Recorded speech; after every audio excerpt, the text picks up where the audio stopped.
Yeah. In Molly's kitchen. In In the Molly's kitchen, kitchen. even more Everyone across specific. the globe, we're in Molly's kitchen right now. Thank you for joining us. Yes. Hey everybody, Laura Williams here for the Hack the Class video podcast. I am super stoked this week because we have not one, but two nonprofits that I really love that are near and dear to my heart, that are doing amazing things for people and kids that I cannot wait for you to meet. And the first one is actually somebody that I've known for quite some time now and has really been a great asset in my own career as I expand authentic learning and connecting people to community-based learning. I've learned a lot from this person. Actually, it might be two people. We'll see. It's usually Tobin and Molly. It might just be Tobin. I'm not sure. We'll see. We'll be surprised. But they are the founders of Homestead 1839. It is a nonprofit sustainable agriculture operation out of southeastern Iowa. I love the work that they are doing. They're doing amazing things for not only just kids, but for the community in general. So much authentic learning going on there. Just to kind of give you an idea, imagine a sort of a 30,000 people in this town. So it's kind of like a micropolitan, if you will. And in the middle of that town, there is a farm.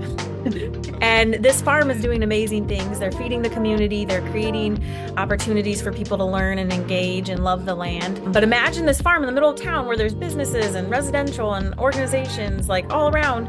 And then you have this farm. And so it's a really neat situation. And I cannot wait for you to meet Tobin and maybe Molly if she's with him to learn a little bit more about Homestead 1839. I can't wait. Discover the future of education in this captivating docuseries that takes you inside modern classrooms. From innovative teaching methods to cutting-edge technologies, witness the transformative power of student-centered learning and the incredible impact it has on shaping the minds of tomorrow. Here is your host, Laura Williams. There we go. All right, here we are with Hack the Class video podcast. We got Molly and Tobin Krell from Homestead 1839. And as I said in pre-show, I'm super pumped. I'm glad you're both here. I kind of talked about how you're kind of a package deal and how like you guys are doing things together. And I just think that's so awesome as a couple to be doing that. I'm going to stop talking because I want you guys to kind of share with us a little bit about, who you are, what you're doing, and where are you joining us from? Yes. So we are joining you from chilly and sunny West Burlington, Iowa, which is in the southeast corner It of is Iowa. cold. There was a freeze, right? Yeah. In Molly's kitchen. In In the Molly's kitchen, kitchen. even more Everyone across specific. the globe, we're in Molly's kitchen right now. Thank you for joining us. Yes. So, Wonderful place to be. yes, absolutely. So tell us about Homestead 1839. What is that? What are you guys doing? What's your mission? Yeah, so Homestead 1839, we established as a 501c3, so a nonprofit. This is actually, we're about into our 10th year now. Yeah, Season. it's crazy. Blows my mind. Yeah. And I guess just to give a little bit of context, so before that, Molly and I were living in Portland, Oregon, and I was doing restorative justice work in schools, and Molly was doing a lot of garden education, also working with special education. And Molly's grandma fell ill, and we were like, she said, "I'm moving back to Iowa, and I'm taking our son." And so I said, I guess we're moving back to I guess Iowa. we gotta go too.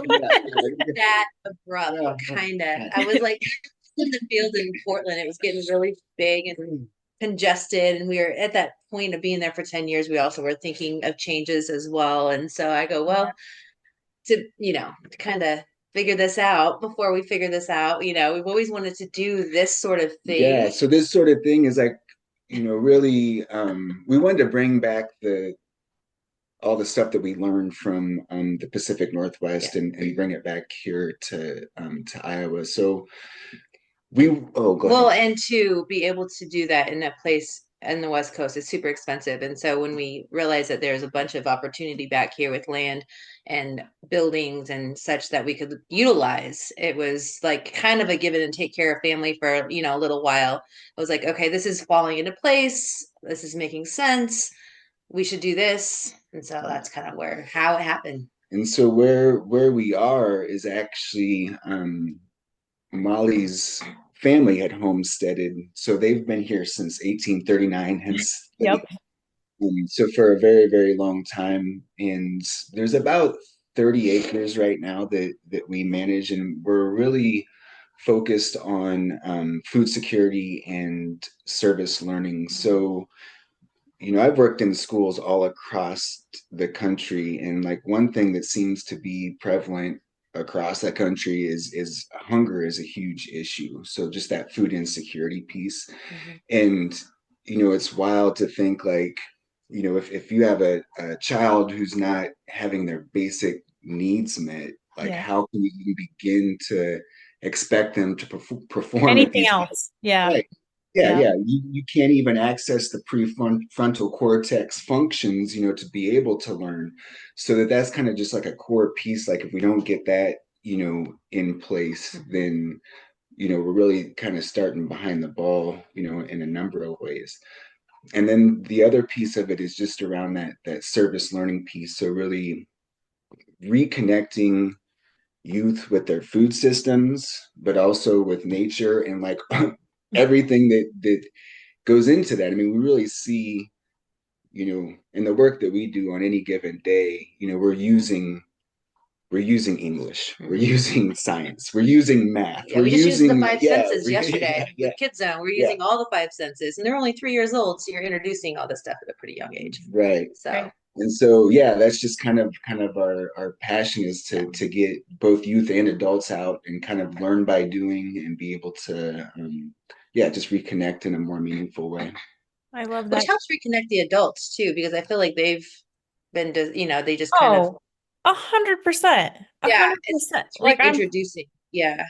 like, and even just face-to-face conversation, like Hmm. being around other people out on the land and like Hmm. just being in it. I think that's Yeah. really important for any age, right? Yeah. Yeah.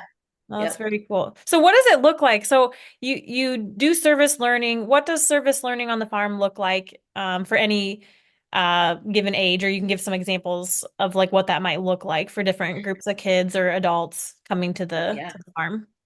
Yeah, I There's a lot mean, of different, I know a lot of different You ages. guys do a the lot. Rolodex starts going. We can start from even middle school usually to, Silver Core hours to JCS under 18, which is That's juvenile juvenile court court service. services. They also have, we have hours out here for them that need, their time to be given just leadership roles and resume building, and then just a, sense of place in the community in which they live to have, gain a skill if they're just not even sure how to, plant a tree or dig a hole or pull a plant. Right. We have vocational rehabilitation that comes out usually during the summers, and they call this the boot camp. And so we have Oh, those are a wide range of ages as far as Mostly high school, but a lot of different ability yeah, levels and yeah. yeah. yeah. And self-reliance has been out, and then we've had AmeriCorps members come out, and we've had interns for high school And and college college and come out. externships for teachers Teachers. as This well. is a So new I one this summer. love that. That's so Externship for cool. teachers. They just, yeah, spend a couple hours in the morning every, whenever we have something, or if they just want to volunteer, or when our camps are out. Because we also have the third through fifth grade Grow With Us camp and Little Oh, I Sprouts for the love little that. kids. Yeah. So there's a bunch that goes on in the yeah. summertime that we have to get ready for throughout the winter to plan. And as far as kind of like that education programming piece goes, I mean, like this, I think about like our camps that we do with like third through fifth grade, Hmm. and it's really heavy on pollination and pollinators and parts Yes. of flowers and all those kind of things, and being Hmm. able to identify different species and also kind of like you know best food handling practices, Yeah, we like harvest our Oh, own yeah, we snack. make them go out, harvest their snack, Snack for and the like day. yeah, We I wash it. We go love through the that. whole thing. Yep, and then that's what they get to eat for what they harvest. And it takes a little bit of time, but they did it. They picked it. They get to eat it. So Yeah. we try Oh, to keep it keep it real with that. yeah, Man, there's so many different projects that we have out here. Usually, sometimes it's like Sometimes it might be, cleaning all the pots, depending on what you can do. We kind of try to, depending on what your need is or what you can put towards like the effort, like Like if what you you can don't want, contribute, what your skills, yeah, what you're ready Right. for. Yeah. yeah, if you So, don't want to be out in the dirt, maybe there's something for you to wash. If you don't want to be doing this, we might have some grants for you to look up. There are so many different service learning projects Yeah. that we come up with. So and I think like, yeah, a big piece of that is we want people to leave here feeling like they had some success, Yeah. some mhm, successes, like that they actually contributed, that they're part of this community. mhm, I feel like, a lot of the work that I've done in education over the years, that, that's a huge issue with a lot of youth, and why they're kind of disengaged a lot of time in schools mhm, is because, they don't often see those successes, and they don't often like feel like they really belong as part of that kind of like academic community. And I don't want to get up on a soapbox or No, anything, but I it's like even do. with the Preach. disciplinary policies, like if a youth gets suspended for a day, Hmm. none of that direct instruction is made up. No. They're just expected to jump back into class and And there figure it probably out. was already deficits and, anyway, Right, right? right, mhm, So now they're even yeah, more behind, right, mhm, more and then disconnected, mhm. exactly, More exactly, pissed and off. more you'll see Farmer more of those. Molly. Yeah, yeah. They're so angry. Yeah, Yeah. then you'll see more of those maladaptive behaviors, Yeah. Yeah. and so, we've kind of struggled working. There's certain districts where we've had a foothold, and we've had some really great successes over time, but at least here in Mhm, Southeast Iowa, I think that's mhm. been one of our challenges, is kind of really connecting with some of the districts to make this happen. I guess we had the same conversation, what did we say, 5 years ago, or I like, know. yeah, like it's, Yeah. yeah, I'm Well, still in the same place. it's kind of like, well, you did like you had all this background with like restorative justice and practices to like bring people in, right? Like we're not Hmm. about putting, you know, disenfranchising them and like, we want to include people and give them a role, give them, like you said, belonging. And I feel like what you're doing is alternative education. Like I want now, bear with me, audience. I think we can make alternative education a good thing. Like I feel like there's a taboo of like, oh, you're an alternative ed kid. But Right. but why can't we make it a good thing? And just because they are not, in the school environment, it may not be Mhm, working for them and they're not finding their strengths, they're not finding their footing.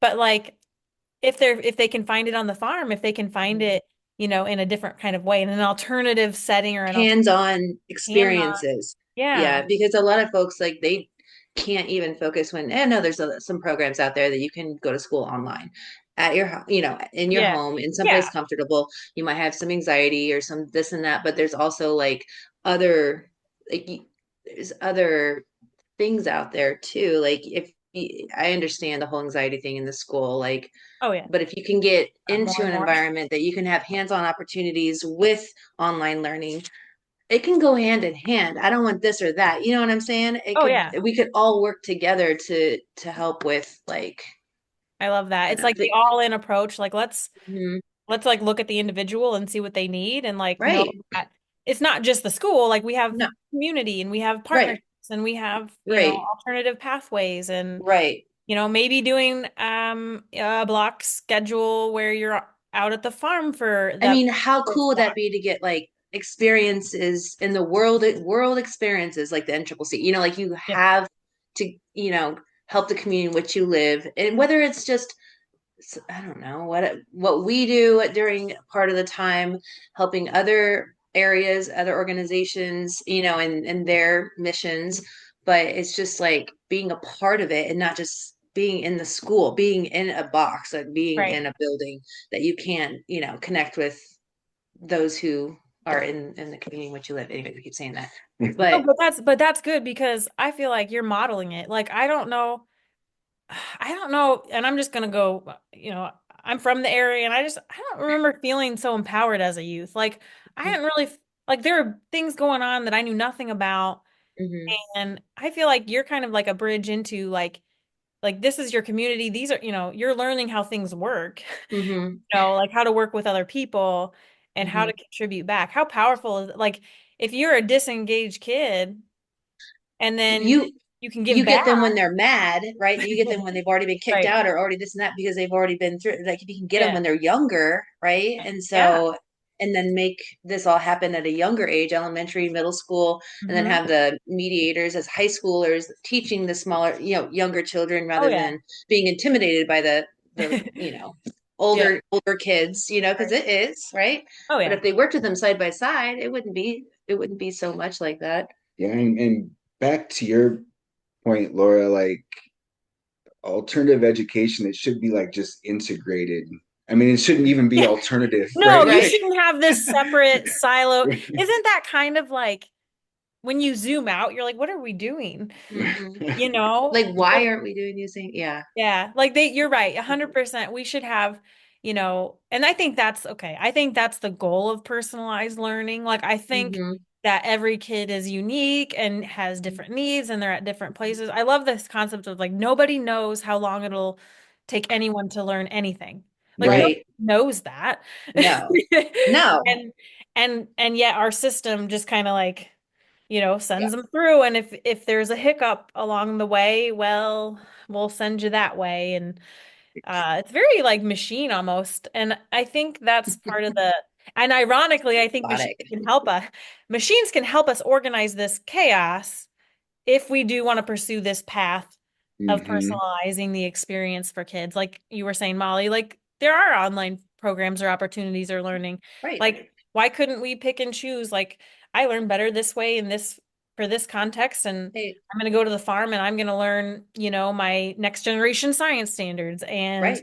I'm going to, like I just feel like there's so many ways we can do that, but it's a challenge because in the current system, you're one teacher with 30 kids for 44 minutes if you're in high school, Hmm. whatever grade level. And it's just like hard to do all that. But I don't know. I Oh, think that, it's unrealistic right. it's unrealistic to expect that of Oh, yeah, 100%. But if you can start changing the system a bit, and Hmm. even, like I loved what the Bila students were doing at time. They would come out and I think that if we can start to be more flexible, slow, not And an yes. overnight consistent. thing, but yeah, like slowly like integrate these Yeah. opportunities, then, I think Well, we'll and see that's more. that's a good case in point. So for our listeners, Hey Bila, listeners, hey Brian. yeah, it stands for the Burlington Innovative Learning Academy. So there was an administrator overseeing that school that was really like kind of pushing to do some different things, and we were able to work with them to have youth come out here like once a week over the term, get credit for it. We would do farm stuff, but also do like a lot of journaling and a lot of like just community building. And one thing that was like crazy, I mean, to me, like I guess it's not, but you know, these youth were in this same classrooms together all week long, and most of them didn't even know each other's names. Hmm. Wow. Right. And But that's how so, disengage, like that's how they don't have community. Right. right. Yeah. And then even in the And same classroom yeah, until they come out to the gardens. Yeah.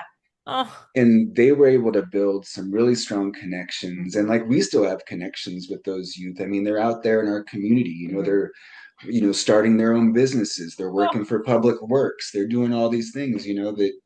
And I feel like sometimes we lose sight of the longevity of it, especially for community based organizations like us. Like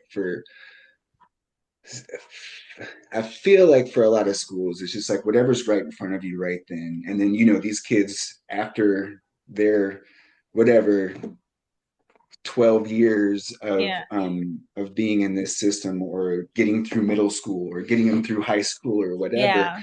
And then there's all these folks that are still in the community that we're all still living with, that sometimes I feel like we lose that piece that, oh yeah, maybe this kid was a real shithead in school, but like they've gone Yeah. on to be like do and be amazing, Hmm. like. And so what does What that does mean? that look? Yeah. Why Yeah. after they graduate? That kind of gives me goosebumps thinking about like just how interconnected, like it's I hate to say this. It's like the worst. Everyone says it. It's like the silo of school, right? We're in this like Hmm. silo that's very disconnected from everything else. But like the more we start opening that up and the more we start connecting, then you can start to see like through lines to opportunities and maybe, maybe we can help that child that was maybe, you know, Right. like disengaged for lack of a better Mhm. term. Like maybe they do find their path and maybe if we can contribute to that so that they can Mhm. find it sooner, gosh, I think that's what we're all here for, right? Like helping Right. people find their way and Less um tragic happening in schools. Yeah. it Well, is and wouldn't it be amazing if then some of those, those folks who do graduate then come back and are mentors or like, Hmm. yes. are helping. That's another thing that I think it's really hard in the schools. Like, you'll have certain volunteers or whatever, but there's not a lot of programs or like really ways to plug in community members sometimes, I think. Because Yeah. just it's everything just gets so busy, like it's But I think crazy. in your own way, like you are facilitating opportunities to be givers. Like people are experiencing it through you, they're benefiting through your programs.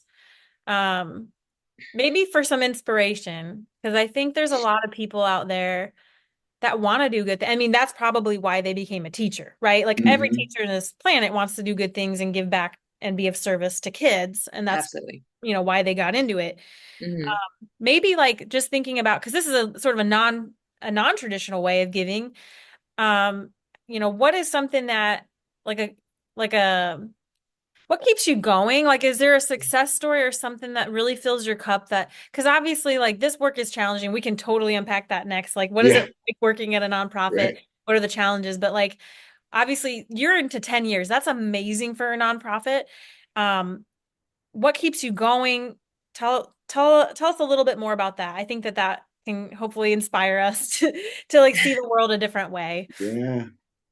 Levels of Yeah, things there's going through my brain levels. right I now. mean, Oh, yeah. and again, I don't know. So I'll just say this, like we were able to do like some high school internships where like we were actually able to pay you. This was through a Future Ready Iowa grant.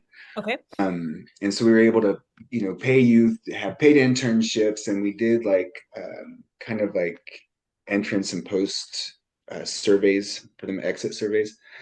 And we also hit a lot on kind of like the some of the mental health factors in that survey. Ooh. And across the board, like everyone had like leaving that program had a better mental health like kind of outcomes than when they came in. And most of these youth were either credit deficient or facing barriers. We were also able to get them on school credit for that.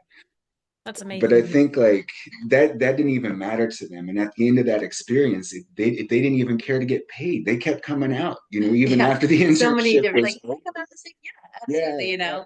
They kept Um, coming back. Oh, Oh, yeah, yeah. yeah, love and they still that. come back. But they do. They call They up every just once keep in a while, coming like, I back. know you're needing help. Do you need us to come out? I'm like, this is Oh, amazing. Yeah. Yeah. what So a I think, testament to you guys and the work, yeah, I Yeah. appreciate you that. know. Thank you. But like that's part of what fills my cup is knowing that what we're doing works and it's Yeah. beneficial to the youth and the adults that we touch.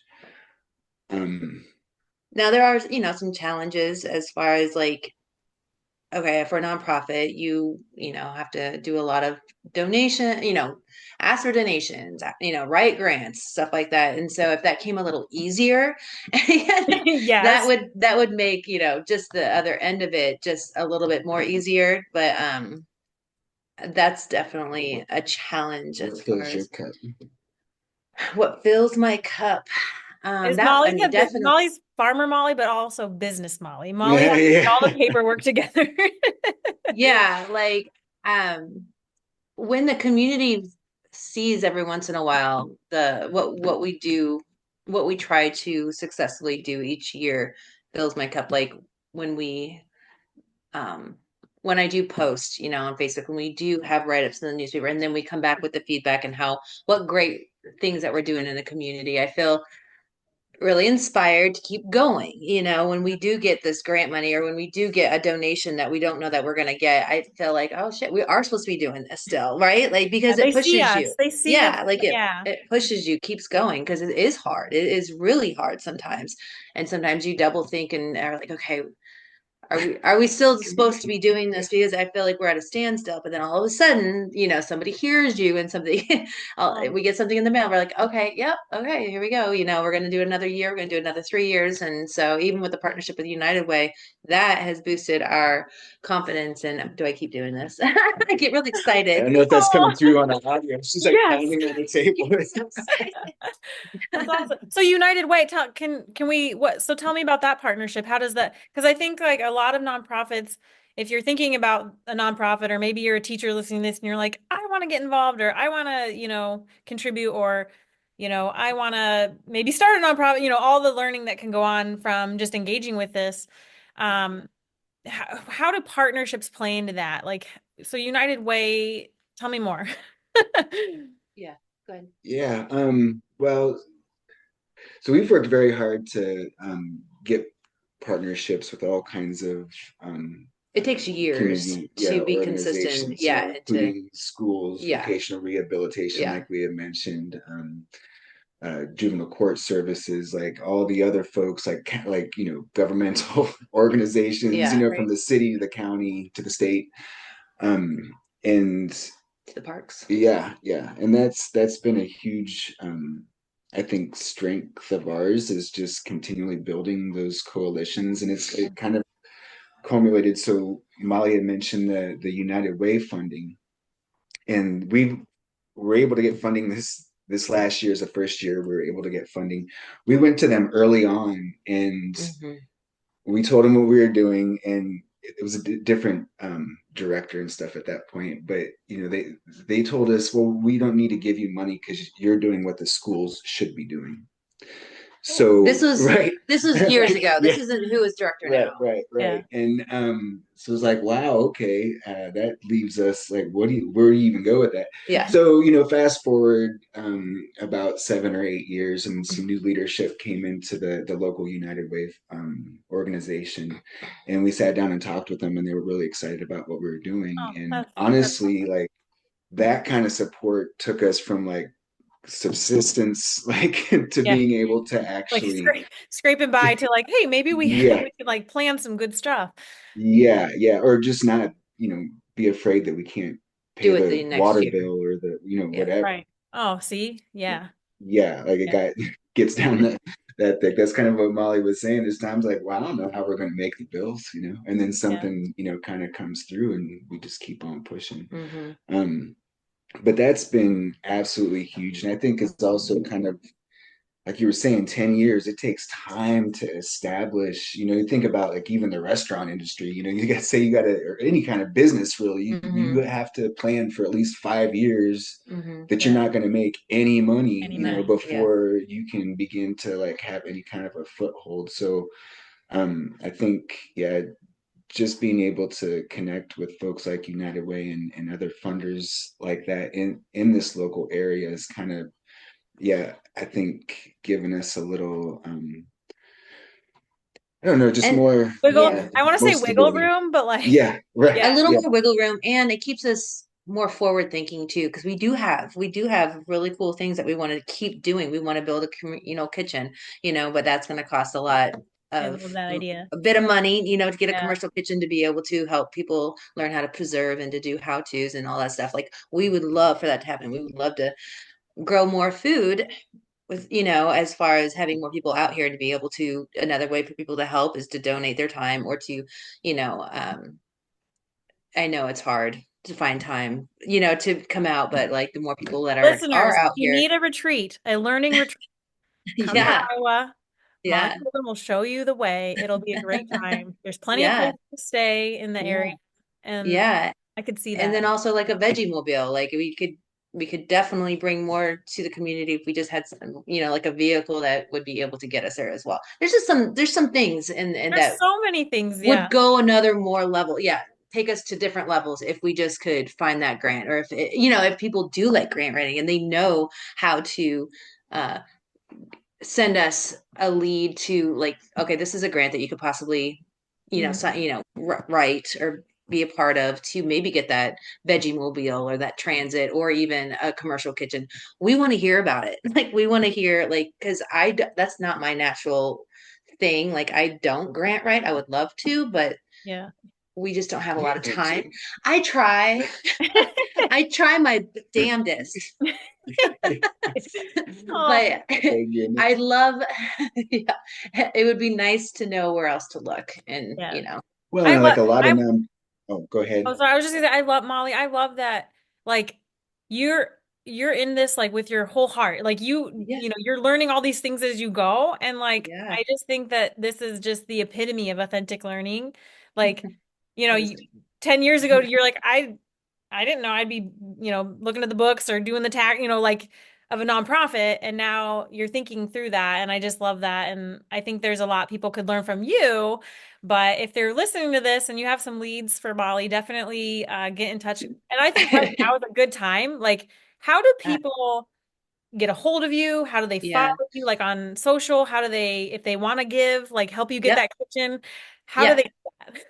Yeah, so we have a website called homestead 1839 .org. And then our email is homestead1839 at gmail.com. Yep. Our website actually has all of our information on how to get a hold of us. Okay. And then we have Facebook at Homestead 1839. You can see all the, pictures and updated things that we do. I try to keep that pretty updated, even on the off season, because it's important to kind of see the seasons change outside and what the, Different. gardens and farm look like. Even, I think I just posted some zombie zinnias because Oh, because it's they're on cold. their way out, but they still look beautiful, even this time of year. So it's funny. Oh, Yeah, yeah, yeah. Reach out. We're here. Yeah. very cool. Well, I don't want to take too much of your time, although I could talk to you guys forever. I feel like we're of the same mold, and I think what you're doing is amazing. Feeding people, getting people excited about food security. I think you're right. It has to start with that. Like, you can't learn if you're worried about where you're gonna get your next meal. Like, you can't. But then taking it to that next level of service learning, bringing people out to really feel it. Moving away from a textbook of just talking about pollinators Hmm. to like Right. going out and like Hmm. seeing it in action, understanding it better, like at that Hmm. visceral level. I do want to throw out, like, I should tell the audience this. Like, I've worked with Molly and Tobin over the last couple years. It's been a few years. But they were one of the very first, well, the first project on the Clearinghouse for Work-Based Learning, which Oh is yeah. which is a digital opportunity board. And over the last 5 years, there's been over 20 different student groups from all over Iowa that did the design a chicken tractor project. Like, we can't not mention this. And so I want to leave the audience with like a really cool project to consider, and that is to design a chicken tractor. What is a chicken tractor? And like, can you just like shed some light? So like, as businesses start to engage with schools, like, what does it look like to support over? And I know this was not just in one year, it was like a couple years, a couple different student groups every year. But like, what does it look like to connect with students to like inspire them to be part of this project? And like, what does that look like? Mm. I can tell you what a chicken tractor is. Yeah, first off, what Chick is a chicken tractor? it's kind of a miniature sized chicken coop on wheels. So you can kind of rotate it around your yard or your gardens or your farm so they can eat the bad bugs and kind of eat around the area, but then also poop and put nutrients back into the soil. It's all good. Yeah, Yeah. So it's like a mobile chicken coop that you can just move by, like, one person can move it on its own with wheels. I So love yeah, that. yeah. And you had a student group make one for you. Yeah, we And they did. gave it to us. It was so cute. It was awesome. They Yeah. were so proud. We were Yeah. so proud of them. We were pretty busy during COVID with the clearinghouse because Yeah. yeah, that was just like Online. everyone was trying to figure out how to keep the education thing going with Going. and Yeah. yeah. Um but that was really cool. Just just like I don't know, you would see all these like light bulbs go off, even though most of it was like over Zoom and those kind of things. Because there was the chicken tractor, but we also did the pollinator garden, Yep. and we had gotten quite a few on that, and it was just so cool to see like students, getting out there, learning about, all the different plants and Native yeah, plants. native Native plants. plants and Mhm. yeah, kind of flora and fauna that are out there and How much things yeah, cost, what the it budget behind takes, it. The right? budget. Yeah, yeah, Awesome. yeah. So it was a fun experience working with a lot of those teachers and youth with Hmm. the clearinghouse. Hmm. Yeah. Yeah. I love that. For the listeners, authentic learning is like where it's at, I believe. And I think that kids are so much more motivated when they know there's like a real partner out there or like a real entity or organization that's like, asking for the help. And if students can contribute and be creative, and like you said, like there was learning going on. Like Mhm. you're learning, what plants should we get to attract pollinators and, Well, what and does kids that are look talking like? to each other in the classrooms, and they were actually learning about each other, and They knew each other's names. talking to each other. Yeah. Yeah, it's like Crazy team concept. team-based learning. Who would have thought? Yeah, so Yeah. cool. But you guys have done amazing work. So, I mean, as people are listening, if you do have a business or a nonprofit or you're connected to people that do, lean into those partners to get kids engaged too, because I think that's another just a way to bridge. I hate to say real world learning, but like authentically exploring the world around you and like how it works. I think that you have to include the community and partnerships to do Hmm. that or to do it Hmm. justice, because I think Right. simulation can only go so far, can only go so far. But well, thank you guys. I have one final question. And that is, and maybe we kind of touched upon it. I always ask people, what is their educational hill to die on? And really what I mean is like, if you're talking about education at the dinner table and like, this topic comes up, you are ready to put your 2 cents in because it is your hill to die on. It's what you believe. Hmm. It's what you think is important. What is your educational hill to die on? And it doesn't have to be the same, even though you guys are very in sync and, it can be two Mine will different always hills. be hands-on learning. Mine will Yeah. always be learning in the environment in which you learn the best in. That's like you were saying earlier, everyone learns differently. Everyone learns differently. You can't rush what you're going to comprehend and what your knowledge. And so Be in it, hands on, that you got to be in it. Yeah. or Yeah. yeah, love Yeah. that. Tobin? I think well, when he first I was like, I don't know if I'd die on any hill for a system, but I know. Okay, but maybe I not think like that dramatic, but you right. know what I mean. I think for me, if like we have to start integrating like the social justice piece. I even think about history class, like, everyone's taking a history class, but history keeps happening. And not only that, there are so many, perspectives within that. And so if we can at least open that idea of other perspectives and like, how these systems that are operating in our lives are really impacting us on a day-to-day level, Hmm. we're going to continue to have the same problems that we were seeing. And so that would be that's what I want to see. Like that would be my hill to die on, that until we start really addressing, the root causes of Yep. the inequities in this country, then they're not going to change. And that includes, funding for education and like Yeah. everything, go on for a long time about that. But Oh, I know. yeah. I'm like, preach. Yeah. Preach.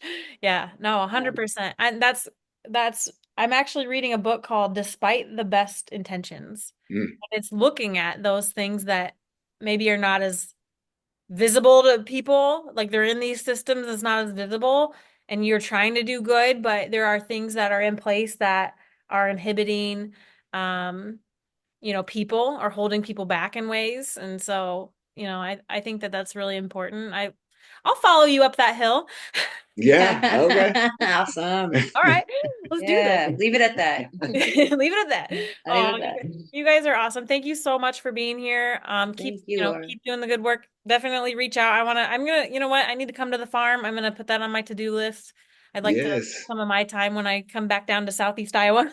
All right. Yeah. Good. It would be good to see you. Yeah. And if anybody listening to this wants to reach out with questions, I mean, we're Yeah. always happy to talk more about the work that we're doing and how to collaborate on other levels. So yeah.